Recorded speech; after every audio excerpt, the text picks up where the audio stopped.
I was quite irritated when my bank blocked my card and sent me another card while I was away from the UK and claimed they were doing this for my own good. In fact, the quote so-called fraud that they had identified was not fraud, and the questions they were asking were not questions I could answer, and I pointed out that I couldn't answer those questions because I didn't have a computer open in front of me. They still went on and asked them and decided that I hadn't answered those questions effectively and therefore blocked my card. Uh, their justification is that they were looking after my well-being and that they were sending me a new card, which I couldn't access until I returned to the UK. Incredibly inconvenient, and the language they were using was simply duplicitous.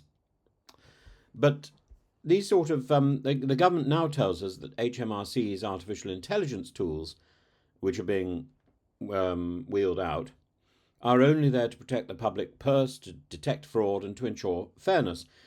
They tell us specifically that expensive holidays on social media, or detected on social media, are merely red flags to alert us, so that HMRC can advise us that we are spending beyond our means.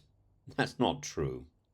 They tell us these are robust safeguards. No, they're collecting information in case there is a criminal investigation and suggestions that we're not paying enough tax. And I suggest any alternative explanation, like the ones which are wheeled out in the newspapers today, are disingenuous, and it's so irritating. I think we should strip away the polite euphemisms. The point of this AI surveillance is not for our own good. It's to check whether the tax we have paid matches the lifestyle we appear to enjoy.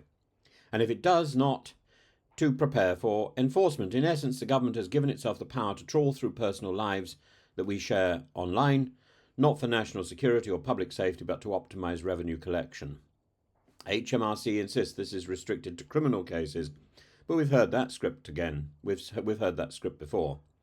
A narrow power justified on serious grounds gradually widens until it becomes routine. Connect, HMRC's older data analytics system, was once a specialist tool. Now it's the default. The same will happen with AI-driven social media monitoring. This is a quiet expansion of state surveillance under the respectable guise of tax fairness. The duplicity lies in the framing. Officials present it as a way of catching the dishonest minority, and who could object to that? But in reality, the data collected can be used to nudge, warn, or investigate anyone whose online persona looks inconsistent with their declared income. And those nudges can later become formal evidence. The presumption of innocence is subtly reversed. You must explain your lifestyle to the state. History teaches us where blind faith in automated decision-making leads. Sir John Hayes is right to draw the parallel with the Horizon post office scandal, where the assumption the machine must be right destroyed lives. Now AI is presented as a neutral oracle of truth, when in fact it is trained on imperfect, biased, and sometimes irrelevant data. And the danger here is twofold. First, false positives, misreading legitimate spending as suspicious, can put innocent people through intrusive investigations. Second, mission creep, expanding the scope from criminal cases to everyday tax processes, as HMRC already hints in its 63-page strategy document. The government reassures us that a human will always have the final say. But what kind of human? A compliance officer glancing at an AI-generated suspicion score? A civil servant under pressure to meet revenue targets? The human in the loop is no safeguard in their role to merely rubber stamp the machine's judgment. The rhetoric about helping taxpayers masks the truth. And that's really the problem. We've got to a point where English is no longer used to say what is happening. It's used to hide what is happening. That's called a lie. It's called deception. And in this case, it's about maximising tax recovery without the cost of large investigative teams.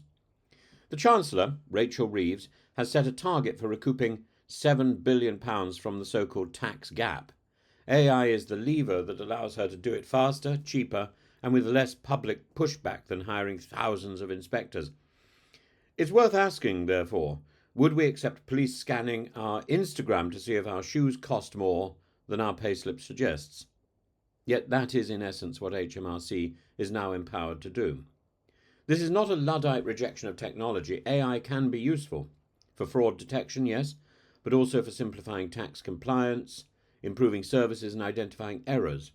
But when employed as a silent, ever-watchful interrogator of our private lives, it becomes a political act. It shifts the relationship between citizen and state from one of mutual trust to one of suspicion and monitoring. Once that shift happens, it's very hard to reverse. And we've already seen what happens when algorithmic governance meets human complacency. Horizon, Windrush, benefit sanctions, all these are reminders that computer says no can ruin lives. The test is not whether AI makes revenue collection more efficient, it's whether it does so without undermining justice, privacy, and the presumption of innocence. So, the question for the public and for Parliament is not whether HMRC can monitor our holidays on Instagram, it's whether a free society should ever want it to.